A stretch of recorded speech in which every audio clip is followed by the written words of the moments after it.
Madres buscadoras, feminismos, defensores del territorio, comunidades autónomas. Radio Universidad de Guadalajara presenta el análisis crítico de la realidad de cada día. Cosa Pública 2.0 con Rubén Martín y Jesús Estrada. Comenzamos.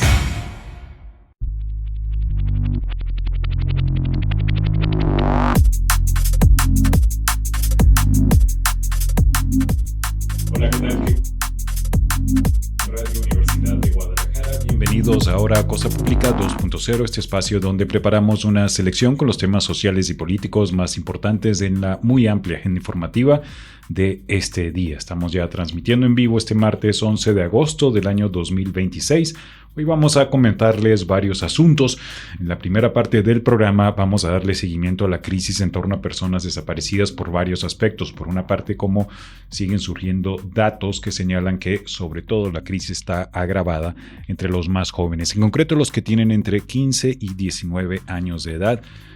Le vamos a compartir el reporte de la cantidad de personas desaparecidas en ese rango solo en el mes de julio acá en Jalisco. Vamos a tener también una entrevista para hablar sobre esta crisis. Vamos a hablar con Alejandro Murillo, quien es el primer visitador de la Comisión Estatal de Derechos Humanos de Jalisco.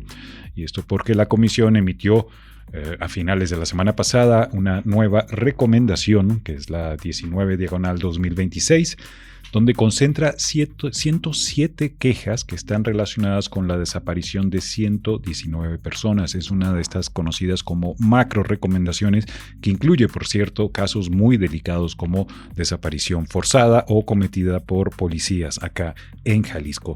Después vamos a tener otro contacto, y esto es para hablar de un caso también de desaparición de personas, pero esto en el marco de la llamada Guerra Sucia o de este periodo de represión estatal que desplegó el gobierno mexicano entre 1965 y 1990, en la cual todavía permanecen cientos de personas desaparecidas. Una de ellas es Alicia de los Ríos, quien desapareció en 1978. Vamos a hablar esta tarde con su hija, Alicia de los Ríos, quien es historiadora y también lleva adelante un proceso para que su madre sea reencontrada y exigir justicia. Y en el medio de ese proceso, ella obtuvo un amparo muy importante que obliga a la Secretaría de la Defensa Nacional a transparentar y entregar archivos militares históricos de este periodo llamado de la Guerra Sucia, en el que fue desaparecida su mamá, Alicia de los Ríos. Ya hacia el final del programa les pondremos al día con otros asuntos, sobre todo el tema de la crisis por la pésima calidad del agua en la zona metropolitana de Guadalajara y también temas internacionales. Es el menú que tenemos en esta tarde en Cosa Pública 2.0. Antes de continuar, le quiero dar las gracias a Emanuel Candelas, que nos apoya en los controles técnicos acá en la cabina de Radio Universidad de Guadalajara. Gracias también a Alejandro Coronado, que nos apoya con la producción de este espacio, y él cuenta con la asistencia de Isabel Rizo, a quien también le agradecemos. Y especialmente gracias a ustedes por acompañarnos cada tarde en este horario, ya sea a través del 104.3 de FM en la zona metropolitana de Guadalajara o a través de la red Radio Universidad de Guadalajara en el resto de Jalisco, o también a través de nuestras cuentas en redes sociales, donde ya estamos transmitiendo en vivo en formato video este espacio. Nos pueden acompañar ubicándonos como Cosa Pública 2 en X o Twitter, Cosa Pública 2.0 en Facebook y Cosa Pública 2.0 en nuestro canal en YouTube, al cual invitamos a que se suscriba. También nos pueden acompañar a través de las redes sociales de Radio Universidad de Guadalajara. Bien, vamos a partir con este recuento que hace presente el día de hoy el diario NTR. Nos cuenta que tan solo en el mes de julio desaparecieron 49 jóvenes aquí en Jalisco con edades comprendidas entre los 15 y los 19 años, convirtiéndose de nuevo en el grupo etario con mayor número de casos desaparecidos en un mes, es lo que cuenta NTR. Sin embargo, señala que la Vicefiscalía de Personas Desaparecidas solo abrió carpetas de investigación para 22 de estas 49 desapariciones. De los 49 jóvenes que fueron reportados como desaparecidos en julio, 31 de ellos siguen ausentes, 18 fueron localizados. De los 31 que siguen desaparecidos, solamente 21 cuentan con carpeta de investigación. Estos datos son preocupante, siempre insistimos, ¿por qué no se le abre carpeta de investigación a todos los casos de personas desaparecidas?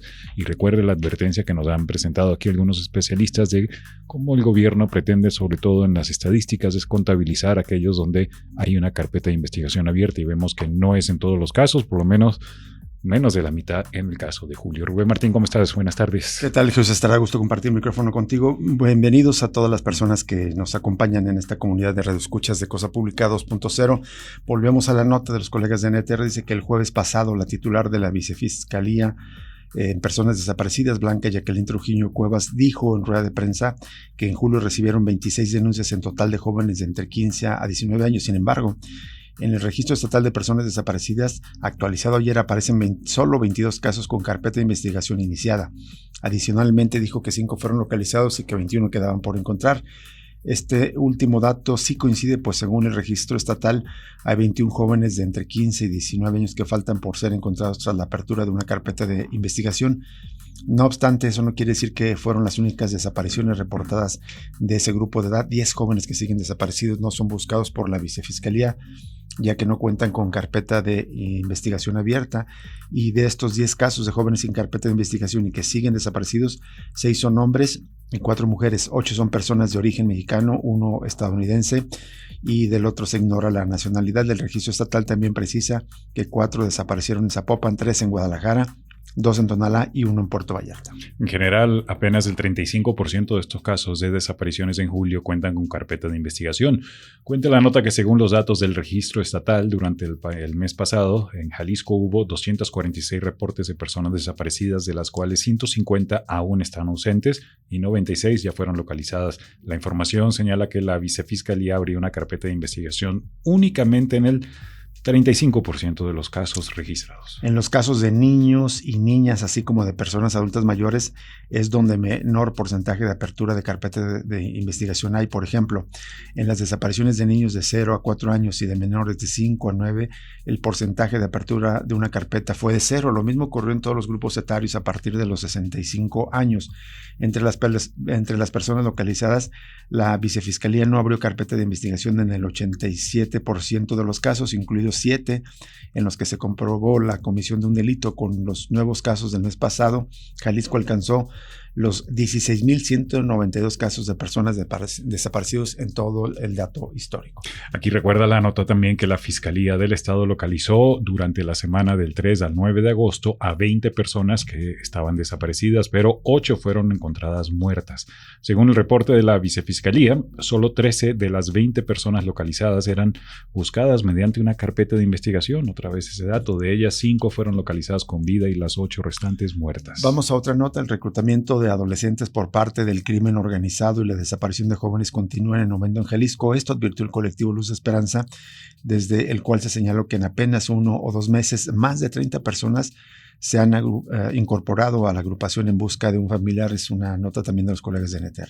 Ahí citan al vocero del colectivo, Héctor Flores, quien dijo que más de estas 30 personas se han integrado al colectivo y la mayoría son por jóvenes y muchos adolescentes desaparecidos. Dijo, es terrible lo que está pasando, pero todo va conectado al tema que no están atacando al crimen organizado como debería ser. Dijo, advirtió que los grupos criminales utilizan mecanismos para generar confianza entre los jóvenes antes de incorporarlos a las actividades delictivas. Y dijo que estos acercamientos pueden darse incluso en espacios públicos y posteriormente los jóvenes son llevados a campamentos de reclutamiento donde son sometidos mediante amenazas y violencia. El buscador comparó esta situación como una forma de esclavitud moderna y detalló que los jóvenes reclutados podrían estar siendo trasladados a entidades como Michoacán, Colima, Jalisco, incluso Tamaulipas, para realizar actividades como la pizca. Héctor Flores dijo, y lo citamos, la realidad es que mientras no haya una coordinación plena y clara entre el gobierno federal, el estatal y municipales y estrategias que ataquen de verdad al crimen organizado, los ranchos de reclutamiento que abundan en el estado y en todo el país, vamos a seguir viendo esto.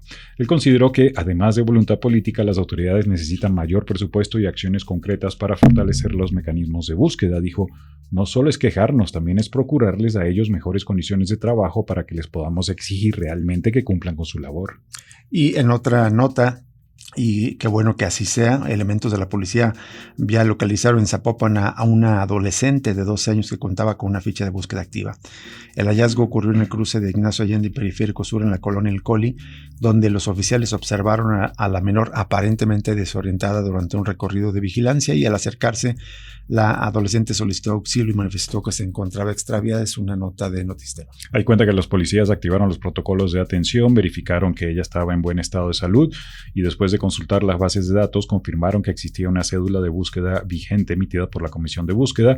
Según la información, la adolescente había salido de su domicilio horas antes para realizar unas compras en otra colonia de Zapopan y no pudo regresar. Después fue trasladada a la vicefiscalía para continuar con las diligencias y facilitar su reintegración a la familia. En la otra crisis asociada a la crisis por desaparición de personas, que es la crisis forense, se está informando a las autoridades que a través de sus distintos laboratorios, el Centro de Identificación Humana del Instituto Jalisciense de Ciencias Forenses ha logrado que en lo que va de este 2026 se identificara a 221 personas en casos considerados complejos, está reportando el informador. Cuenta que, según informa el propio instituto, un caso se considera complejo cuando la persona fallecida presenta un avanzado estado de evolución cadavérica, esqueletización o carbonización por fuego. En esas condiciones, las características físicas que normalmente permiten reconocer a una persona ya no son visibles, por lo que no es posible realizar un reconocimiento visual con fotos o fichas de búsqueda. Así que, como parte de las acciones de fortalecimiento de los procesos para lograr la identificación de personas fallecidas, el Centro de Identificación Humana, el Servicio Médico Forense, el Laboratorio de Genética, las delegaciones regionales y diferentes áreas de ciencias forenses han trabajado en conjunto para tratar de identificar a las personas que se encuentran en ese tipo de condiciones, señaló en un comunicado. Y también pues presenta cuentas positivas, vamos a tratar de confirmarlo. Dice el Instituto Jalisciense de Ciencias Forenses implementó nuevos mecanismos de organización y trabajo multidisciplinario que permitieron incrementar el número de identificaciones de personas fallecidas en comparación con años anteriores. Tan solo el año pasado fueron 187 las personas identificadas en casos de alta complejidad. Esta tendencia refleja un avance importante, ya que en 2024 se lograron 29 identificaciones, en 2023 fueron 21 y en 2022 apenas 14 reconocimientos, señaló el instituto respecto al incremento en estos procesos de identificación. Y explicó que las y los especialistas del Centro de Identificación Humana, el área de antropología y el laboratorio de genética realizan diversos estudios científicos para establecer la identidad en la persona. En los casos de elementos óseos, el personal especializado en antropología analiza los huesos para estimar características como el sexo, la edad, la estatura aproximada y la presencia de lesiones o traumatismos, y señalan que este proceso tiene dos objetivos principales, que son confirmar que todos los restos pertenecen a una misma persona, así como comparar el perfil genético obtenido con las muestras proporcionadas por familiares de personas desaparecidas. Nos vamos a nuestra primera pausa y regresamos también con la primera entrevista de esta tarde aquí en Cosa Pública 2.0.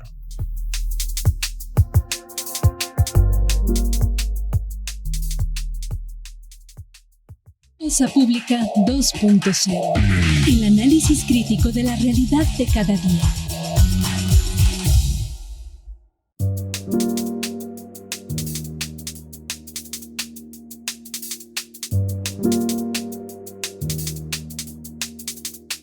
Seguimos en Cosa Pública 2.0 y ya estamos en una videollamada con Alejandro Murillo. Él es el primer visitador de la Comisión Estatal de Derechos Humanos de Jalisco, y esto es porque la semana pasada esta comisión emitió la recomendación 19/2026 que concentra 107 quejas relacionadas con la desaparición de 119 personas en un lapso que va, me parece que de 2011 a 2025 en al menos más de una docena de municipios del estado de Jalisco. Alejandro, ¿cómo estás? Muy buenas tardes. Te saluda Rubén Martín.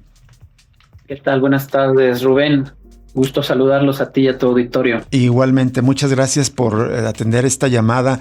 Te pediría, por favor, que nos hagas un resumen de lo que encontraron en esta, pues por el volumen se conoce como una macro recomendación, y me parece que es la que la Comisión Estatal ha concentrado un mayor número de casos en años recientes. Sí, como lo comentas, Rubén, en este caso logramos concluir un total de 107 quejas que aglutinan un número de 119 personas desaparecidas. En estas Del total, 11 son mujeres y 108 son hombres. Comentarte que de las 119 personas desaparecidas, 16 fueron localizadas por las autoridades en el transcurso de las investigaciones. Sin embargo, estas 16 fueron localizadas sin vida. No hubo la posibilidad, no se dio el hecho de que fueran localizadas algunas con vida. Como lo comentas, los hechos de desaparición como tal ocurrieron entre los años 2011 y 2025 en 17 municipios del estado. Hay algunos que son en carreteras, en caminos rurales. Sin embargo, pues destacan las desapariciones en Zapopan, Lagos de Moreno, Guadalajara, Tlajomulco, San Pedro Tlaquepaque, El Salto, como área metropolitana, que están involucrados todos los municipios, así como municipios ya del interior, como Encarnación de Díaz, Ixtalhuacán de los Membrillos, Jamay, El Salto, El Arenal, Teocaltiche, Tecolotlán, Ojuelos, Tala, Poncitlán y Jocotepec. Las principales violaciones que nosotros encontramos siguen siendo comunes con el resto de las quejas anteriores que hemos emitido. Recordemos, nosotros estas recomendaciones les llamamos concentradoras, toda vez que concentramos diversos casos y que tienen comunes denominadores. ¿Cuáles son estos? Son las mismas autoridades encargadas de la investigación de personas desaparecidas, quienes son señaladas como violadoras de derechos humanos, y encontramos un común denominador que tiene que ver con omisiones en la función pública, violación a derechos, tanto al acceso a la justicia, la integridad, la seguridad personal y en algunos casos, como lo comentábamos, a la vida y al reconocimiento de la personalidad jurídica. Las autoridades principalmente señaladas pues siguen siendo la Vicefiscalía de Personas Desaparecidas, la Comisión de Búsqueda de Personas del Estado de Jalisco, el Instituto Jalisciense de Ciencias Forenses y la Comisión Estatal de Atención a Víctimas. En total, pues encontramos esta parte de falta de recursos financieros, humanos, materiales, tecnológicos que impiden que las autoridades le den un trato digno a las personas con la celeridad de las investigaciones y con la atención que los familiares de las personas desaparecidas y cualquier víctima de delito merece. Encontramos agencias del Ministerio Público con 500 o más investigaciones en curso. Esto imposibilita que se les dé una atención como lo merece cada investigación. Perdón, Alejandro. De los familiares de estas personas. Me detengo aquí. Cada Ministerio Público tiene hasta 500 casos para investigar. Es correcto, así lo hemos detectado. Las autoridades en sus mismos informes nos han señalado que pues, la carga de trabajo lo rebasa y que incluso si le dedicaran un día a cada carpeta, tendrían que volverla a retomar al año siguiente. Claro, es año y medio prácticamente, ¿no? Entendemos esta parte, pero esto no limita a que haya violaciones de derechos humanos y que tienen que ser atendidas. Es por eso que nosotros en los puntos de recomendación, en esta ocasión, solicitamos a las diversas autoridades que en sus proyectos de presupuesto para el próximo año contemplen solicitar partidas especiales para aumentar la capacidad personal, material y tecnológica para poder ver de qué forma se puede abatir estas situaciones. Entendemos, por ejemplo, casos del 2011 que siguen en investigación, ya tienen estarían cerca de los 15 años, ¿no? Y que todavía no han sido resueltos. Entonces, sabemos de la complejidad del problema, pero pues también tenemos que atender las causas que generan estas violaciones. Así es. Me gustaría que te detuvieras, por favor, Alejandro, sobre todo en las omisiones. Todavía hay falta, sabemos que falta material, recursos humanos y materiales, pero de lo que ya tienen, ¿qué es lo que estas autoridades están dejando de hacer para hacer un trabajo eficaz de búsqueda de las personas desaparecidas, Alejandro? Principalmente es la dilación y las omisiones, toda vez que recordemos, el protocolo de búsqueda y de investigación establecen diversas acciones inmediatas. Las primeras horas en que se reporta la desaparición de personas son fundamentales para poder tener un una buena búsqueda y un resultado efectivo. Encontramos como misiones principales que no se puede llevar la totalidad de las acciones que marcan estos protocolos, el plan de búsqueda en el que deben intervenir de manera colegiada y interrelacionado, interinstitucional, las diferentes autoridades. Esto pues permite que pasen los días, que no se lleve una búsqueda efectiva, y a partir de estar recibiendo otras investigaciones, pues se van alargando los tiempos. Es de las principales omisiones que hemos detectado. Posteriormente, ya cuando las carpetas son un poco más antiguas, la carga de la investigación, muchas veces la autoridad agota las líneas que tiene y está solicitando a los familiares que aporten nuevos elementos. Esto se considera una revictimización, toda vez que pues, los familiares son quienes tienen que estar aportando nuevos elementos, o incluso algunos mencionan que ellos son quienes se dedican a buscarlos. En otros casos aportan elementos y observan que no son investigados adecuadamente, nombres de testigos, ubicación de últimas localizaciones, familiares, amigos con los que pudieran tener algún dato, y que al final la autoridad no recurre a ellos para abrir nuevas líneas de investigación. Alejandro Murillo, buenas tardes, te saluda Jesús Estrada. Entonces cada vez, ¿qué tal? Es que es constante esa queja, por ejemplo, acá en Cosa Pública es constante cuando hablamos con un familiar de un desaparecido. Eso me preguntan si tengo información nueva cuando la víctima o el familiar a la víctima va a pedir información. Ahí están revictimizando entonces cada vez que hacen esa pregunta. Sí, es una revictimización, toda vez que la carga y en este caso la obligación del Estado es buscar a las personas. Exacto. Los familiares son víctimas, y al orillarlos o al inducirlos a que sean ellos quienes estén buscando datos, por supuesto que se considera una revictimización. Ahora, Alejandro, también otra cuestión importante en la macro recomendación, me parece que mencionan algunos casos de estos 119 personas desaparecidas, donde serían casos de desaparición forzada, es decir, que participaron elementos del Estado o en concreto policías. ¿Nos comentas algunos de estos casos que vienen incluidos? Sí, por supuesto. Tenemos uno en el Arenal, en donde la Policía Municipal de Arenal es quien participa en esta desaparición forzada. Hay incluso una averiguación previa y una investigación en donde se determina la posible responsabilidad de estas personas.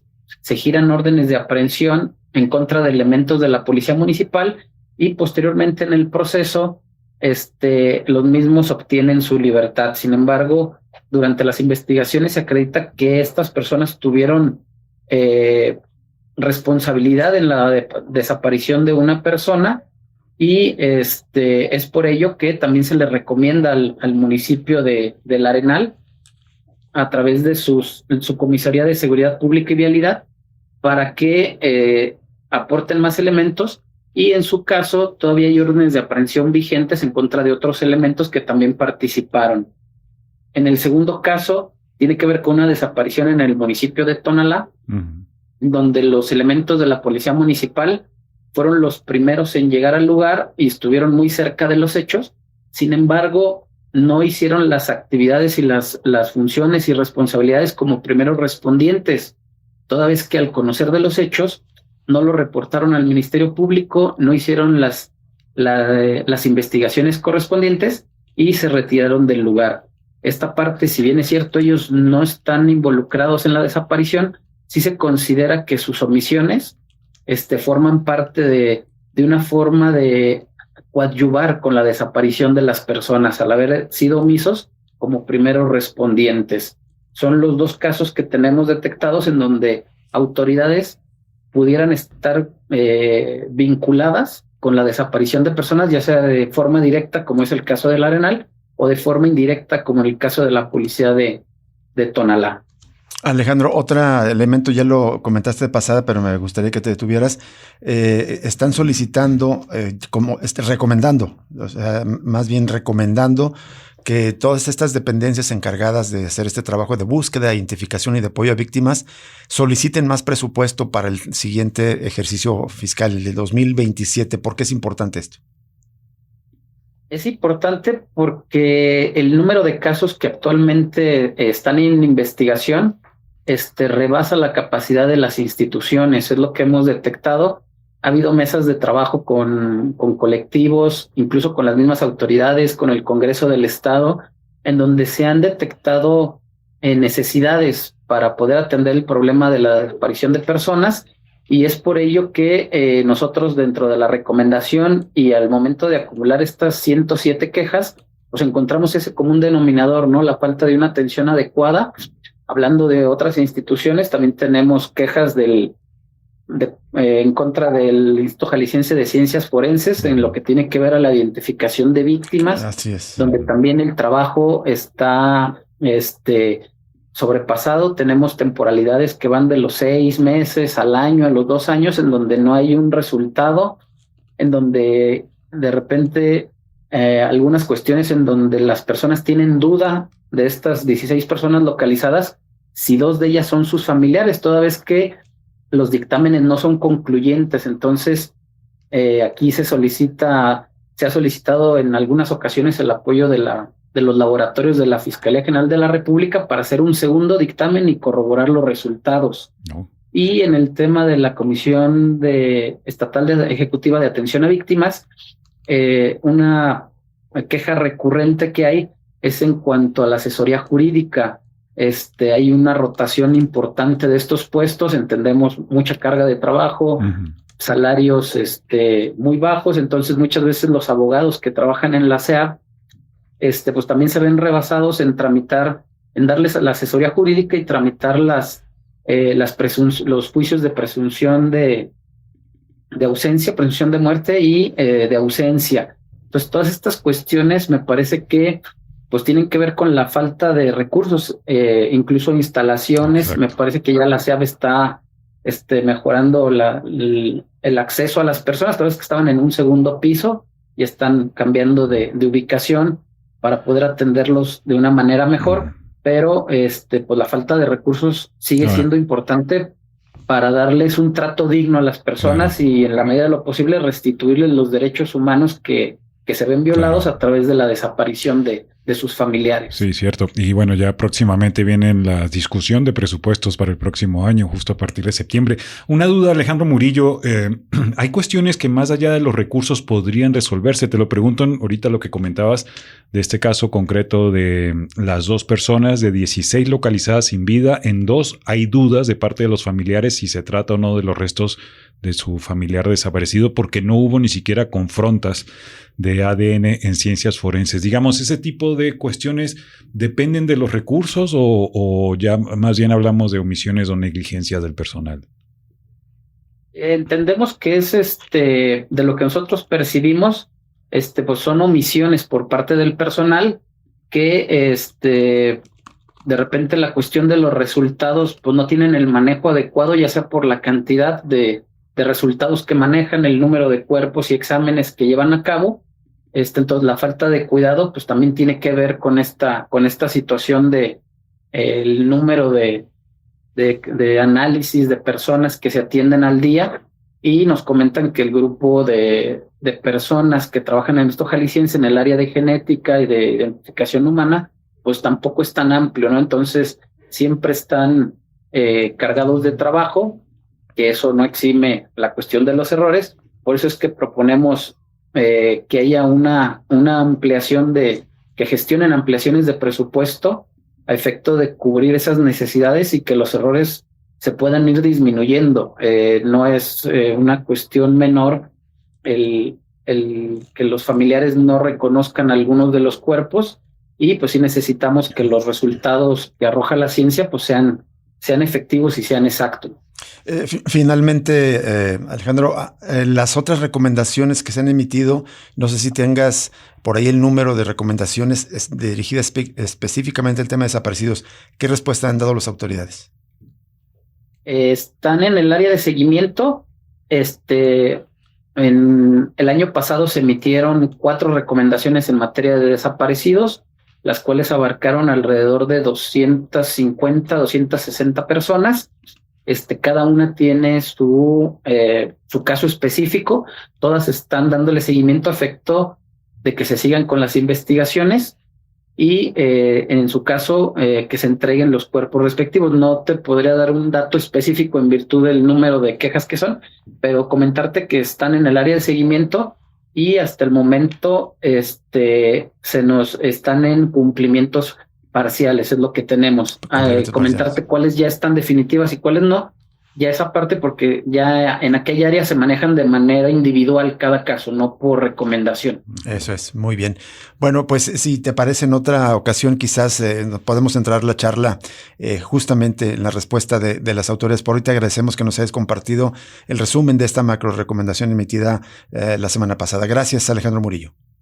No, claro que sí, con gusto, cuando gusten estamos a sus órdenes. Gracias, Rubén. Gracias a ti, Alejandro Murillo. Y Jesús. Primer visitador de la Comisión Estatal de Derechos Humanos. Vamos a la pausa y vamos a volver a una charla muy, muy importante, interesante con Alicia de los Ríos, historiadora víctima de desaparición forzada, sobre un amparo que ganó en tribunales federales para obligar a la Sedena a que entregue información. Volvemos con este tema. Cosa Pública 2.0. El análisis crítico de la realidad de cada día.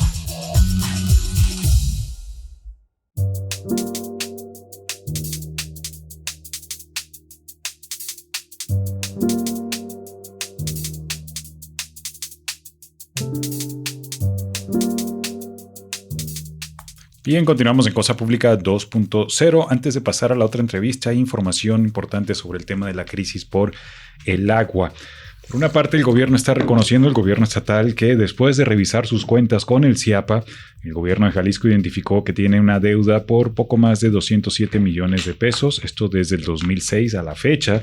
Al dar a conocer la cifra, el titular de la Secretaría General de Gobierno, Salvador Zamora, dijo que las dependencias responsables ya iniciaron acercamientos con el CIAPA para comenzar a cubrir con estos adeudos, se informa el diario NTR el día de hoy, que incluye también, por cierto, el secretario general de Gobierno respaldó el acuerdo que tomó la Junta de Gobierno del CIAPA el pasado viernes con respecto al tema de los descuentos de 80% para las colonias que reciben agua contaminada y recordó que esa rebaja será aplicada de manera automática, pero a los usuarios de 203 colonias que han recibido agua de mala calidad. Insistimos en las dudas y sobre todo quejas que ha habido en algunos municipios señalando que no todas las colonias afectadas vienen incluidas en esa lista de 203 colonias hasta ahora, que son las que van a recibir este beneficio porque han estado recibiendo agua contaminada en sus hogares. Que por cierto, ese descuento de 80% se aplicará después de que se publique en el Diario Oficial de Jalisco esta resolución. También les dejaremos ya en redes sociales otras notas sobre esta crisis que cuenta que la Quepaque le está exigiendo al CIAPA que agregue justamente otras 160 colonias de este municipio a la lista de las que van a recibir descuentos por mala calidad de el agua. Y vamos a enlazarnos en este momento con Alicia de los Ríos. Ella es historiadora, hija de Alicia de los Ríos, del mismo nombre, madre del mismo nombre, que fue desaparecida de manera forzada por el Estado mexicano en 1978. Y nos enlazamos con ella porque en su lucha de años por exigir justicia y verdad en el caso de la desaparición de su madre por parte del Estado mexicano, ganó un importante amparo ante el Poder Judicial de la Federación en contra de la Secretaría de la Defensa Nacional, que ha sido omisa en entregar cierta información. Alicia, ¿cómo estás? Muy buenas tardes.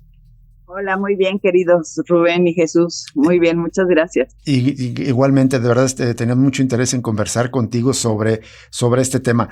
¿Te parece, Alicia, si brevemente podemos hacer una introducción para poner en contexto a la audiencia del caso de la desaparición de tu madre, tu lucha de ya varias décadas, para luego que nos compartas la información sobre el amparo? Sí, muchas gracias. Bueno, Alicia de los Ríos Merino, mi madre, ella es una mujer de Chihuahua, originaria de Chihuahua, que siendo estudiante de ingeniería electrónica acá en el Tecnológico de Chihuahua justo, pues se integró a la Liga Comunista 23 de septiembre, ¿no? Como parte de su comité de lucha. Y ella militó 5 años en la clandestinidad de la Liga, evidentemente. Quienes conocen la historia desde Guadalajara, San Andrés, etcétera, pues tendrán una idea. Hoy suena muy desconocido, pero pues fue una de las 30 organizaciones político-armadas en este país que intentaban dirigir como la movilización obrera, la Liga sobre todo, ¿no?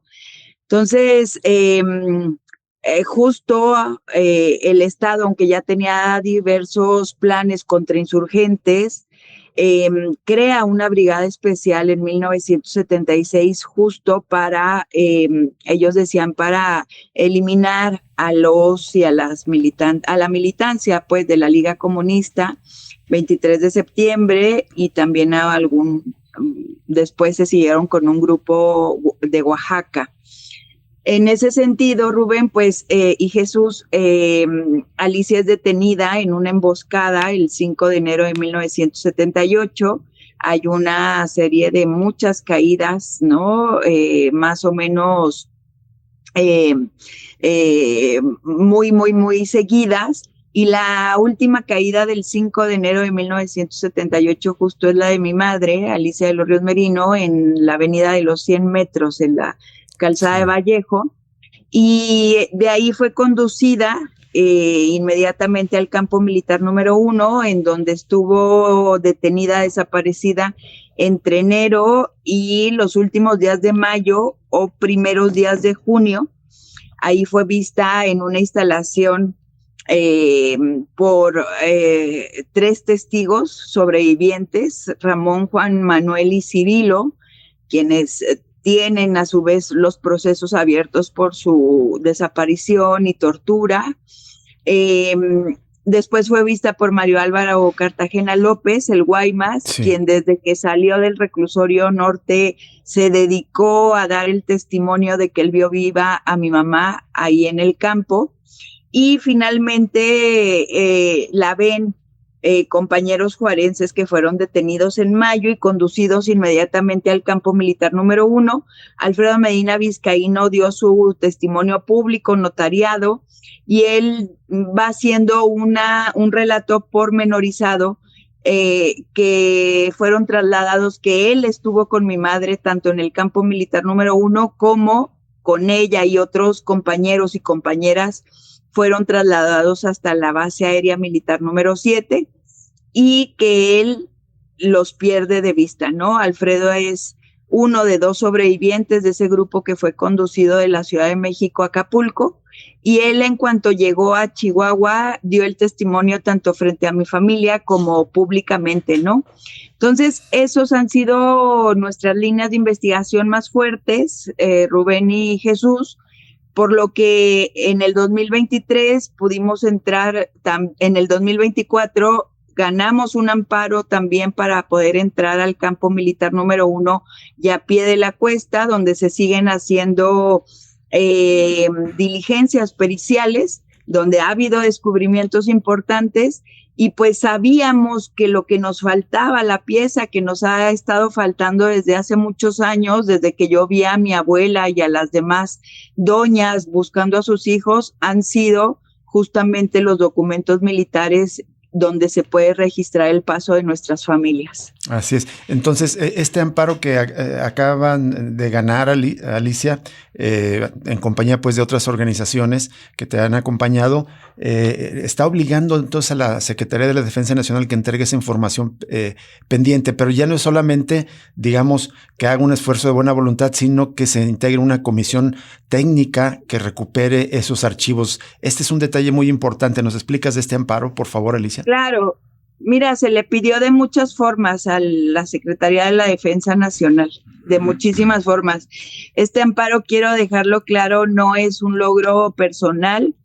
Claro que va acompañado de la representación que he tenido del Centro Miguel Agustín Pro Juárez desde hace 24 años, de los compañeros y compañeras de Artículo 19, pero evidentemente está reforzadísimo por los testimonios de los sobrevivientes, por los expertos en la historia de la contrainsurgencia, los compañeros periodistas. Entonces, creo que es un logro de muchas personas, ¿no?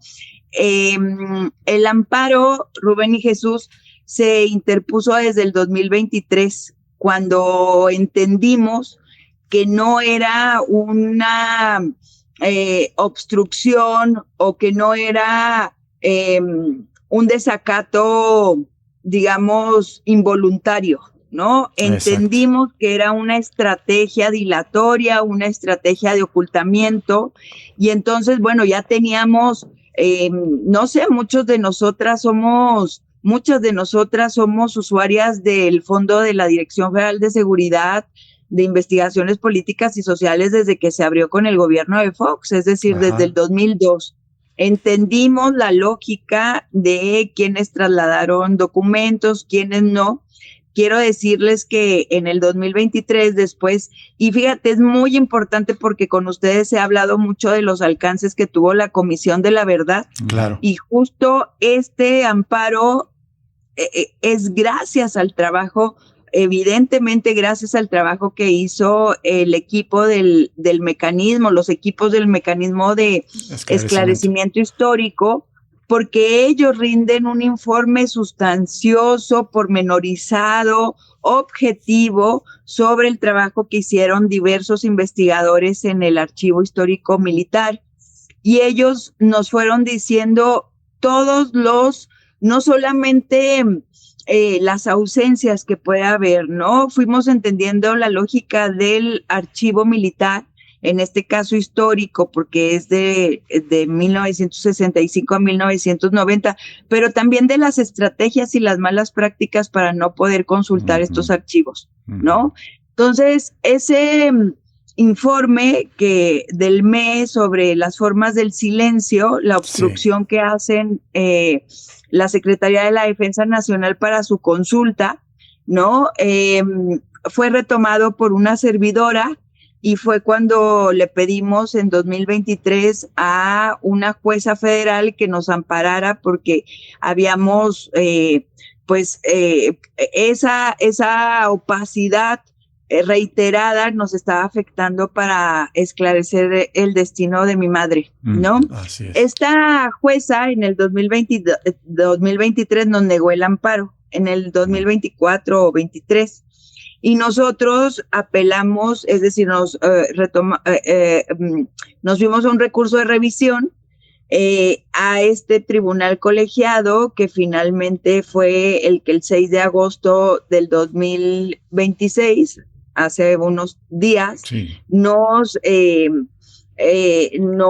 da por 2 votos, ¿no? De 3, el amparo para la sentencia, para dictar una sentencia a la Secretaría de la Defensa Nacional, diciendo que las transmisiones, los archivos que ha trasladado al Archivo General de la Nación ha sido incompleta, y que se requiere, como medida para cumplir esta sentencia, se requiere pues que el Archivo General de la Nación dirija el proceso, ¿no? Sí. Aquí es importante decir, para que el público que nos acompaña entienda, es que no estábamos solamente apelando a que desde el 2002 no ha entregado el material de la contrainsurgencia. Nosotros lo que estábamos diciendo es que ha desacatado el decreto presidencial del 2019, que dictó el propio presidente Andrés Manuel López Obrador, expresidente. Exacto. Ordenando a todas las instituciones federales a que entregaran los archivos que contuvieran violaciones graves de derechos humanos, como es en este caso, y también casos de corrupción. Exacto. ¿No? Entonces, no lo hace, y también, aunque lo dijimos de manera tangencial en el amparo, las reiteradas ocasiones que hemos solicitado que el Ministerio Público, el agente del Ministerio Público a cargo de la averiguación previa de Alicia, ha estado requiriéndoles, no los ha entregado de manera reiterada. Entonces, ha desacatado al Poder Ejecutivo y también ha desacatado las solicitudes de información de la propia Fiscalía General de la República. Alicia, te saluda Jesús Estrada. Esto es importantísimo, Jesús. Un gusto saludarte y felicidades por este amparo. Importantísimo, obviamente, para tu caso y para también decenas de víctimas más de desaparición en el marco de la represión de la Guerra Sucia, y también para la actualidad. Una duda entonces, ahora al confirmarse que la Sedena está en desacato de la entrega de estos documentos ¿qué sigue entonces a partir de este amparo? ¿Sí hay posibilidades de que finalmente se obligue a la Defensa Nacional a entregar todos estos documentos? Sí, sabemos que va a ser, perdóname Jesús, te interrumpí, mil disculpas. Adelante. Sabemos que va a ser un proceso largo, va a ser un proceso, digamos, donde no nos tenemos que cansar. Sabemos que también se va probablemente, esperemos que no, yo siempre soy muy positiva, ¿no? Pero sabemos, porque ya nos tocó también, no sé, ver el proceso para entrar a los campos militares en el amparo que les decía en el pasado, ¿no? Lo ganamos en julio del 2023 y fue hasta septiembre del 2024 cuando iniciamos las actividades tanto en el campo militar número 1 y en Pie de la Cuesta. Nosotros esperamos que reine la sensatez y la voluntad política, ¿no? Que se entienda que esto es una deuda que ya no puede esperar más, ¿no? Y que en algún lado prive la sensatez en el sentido en que es un mandato, o sea, lo único que hemos pedido nosotros es que se cumpla la ley, ¿no? Exacto. Tanto el decreto del 19 como la Ley General de Archivos que rige a cualquier institución, ¿no? A cualquier institución, tanto de la vida pública como incluso algunos privados. Ya ven cómo se preocupa mucha gente por los archivos personales, lo cual tienen razón. En ese mismo sentido, estábamos pidiendo eso, acatar la Ley General de Archivos y el decreto del 2019. Entonces, bueno, yo creo que hay muchas partes interesadas en este proceso que tenemos que impulsarlos, ¿no? Yo diría que empezando por la Secretaría de la Defensa Nacional tiene que estar interesada en una sentencia donde se le está obligando.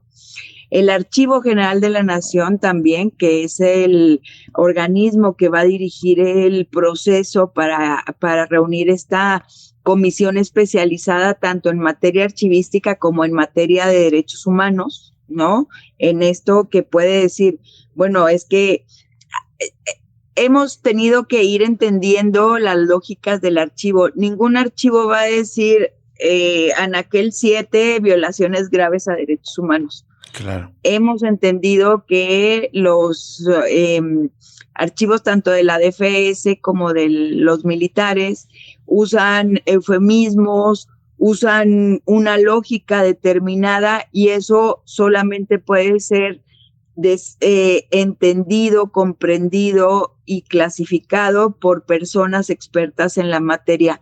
Entonces, hay dos grandes interesados. Estamos también la sociedad civil, los sobrevivientes, las familias y también están las propias instituciones, Jesús y Rubén, ¿no? Sí. También está la FGR que necesita esos documentos.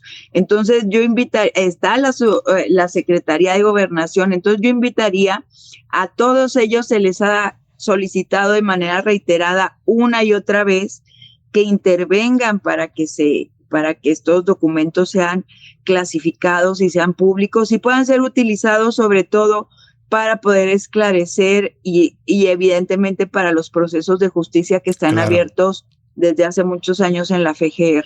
Así es, y ojalá sí se cumpla en esta ocasión y bueno, si te parece, pues te estaremos por ahí buscando nuevamente para ver los avances y nos vemos esta noche también de nuevo acá en Canal 44. Nos vemos esta noche, mira que me andas negreando, Rubén. Sí, una disculpa. Me andas dando mucho trabajo. Muchas gracias, Alicia de los Ríos. Sí, encantada de saludarlas. Enhorabuena, enhorabuena por este importante recurso legal que obtienes gracias a tu tesón y de otras organizaciones y también otras familias. Gracias y estamos en contacto. Muy buenas tardes, Alicia. Sí. Buenas tardes. Gracias. Nosotros vamos a una pausa y regresamos para cerrar Cosa Pública 2.0 de esta tarde.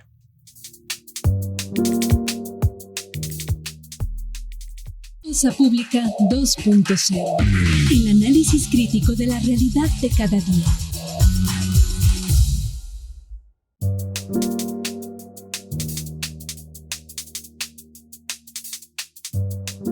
Seguimos en Cosa Pública 2.0, ya prácticamente nos queda un minuto y solo le compartimos una entrada a una nota que da cuenta de este tema del fracking que le venimos hablando la semana pasada. El uso intensivo de agua, los riesgos de contaminación y las afectaciones al territorio son las principales razones por las que las comunidades indígenas y organizaciones territoriales se oponen a la extracción de gas mediante el proceso de fractura hidráulica, mejor conocido como fracking. En el foro Fracking en México, realizado en la Facultad de Economía de la UNAM, a inicios de mayo, especialistas advirtieron que la promesa de alcanzar la soberanía energética a través de esta vía es engañosa. Es una reseña del diario La Jornada.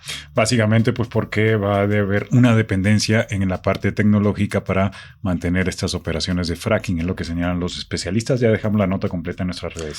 José Romero Teleache dice, solamente montar una industria masiva de extracción no convencional requeriría una inversión de entre 36,000 y 45,000 millones de dólares en una década, una escala que rebasa por mucho la capacidad financiera y operativa actual de Petróleos Mexicanos, por lo cual pues se tendría que abrir al capital privado, y en tanto que Manuel Llano, especialista de Cartocrítica, integrante de la Alianza Mexicana contra el Fracking, dice que extraer apenas 10%, que cada pozo de fracking requiere hasta 80 millones de litros de agua, por lo cual extraer apenas 10% de los recursos prospectivos del país demandaría 470,000 millones de litros de agua, que es una locura que pondría en estrés hídrico a los estados donde se harían esas exploraciones. Con esto nos vamos. Muchísimas gracias por acompañarnos. Lo invitamos a permanecer en sintonía de Radio Universidad de Guadalajara. Sigue Lugar Común, luego la programación habitual, y lo invitamos a que mañana nos acompañe nuevamente en otro análisis crítico de la realidad aquí en Cosa Pública 2.0. Nos vamos a lanzar hasta Colombia con Manuel Rosenthal para hablar pues evidentemente de la situación del sismo, pero también del escenario político con un nuevo presidente de derecha que llegó a aquella nación sudamericana. Hasta mañana, gracias. Madres buscadoras, feminismos, defensores del territorio, comunidades autónomas. Radio Universidad de Guadalajara presentó el análisis crítico de la realidad de cada día. Cosa Pública 2.0 con Rubén Martín y Jesús Estrada. 104.3 FM. La música siniestra tiene su espacio en Radio Universidad de Guadalajara. Escucha El Punto de la Aurora con Juan Heredia todos los miércoles a las 11 de la noche por el 104.3 de frecuencia modulada. Música que abraza a la noche. El Punto de la Aurora. El Punto de la Aurora. El Punto de la Aurora.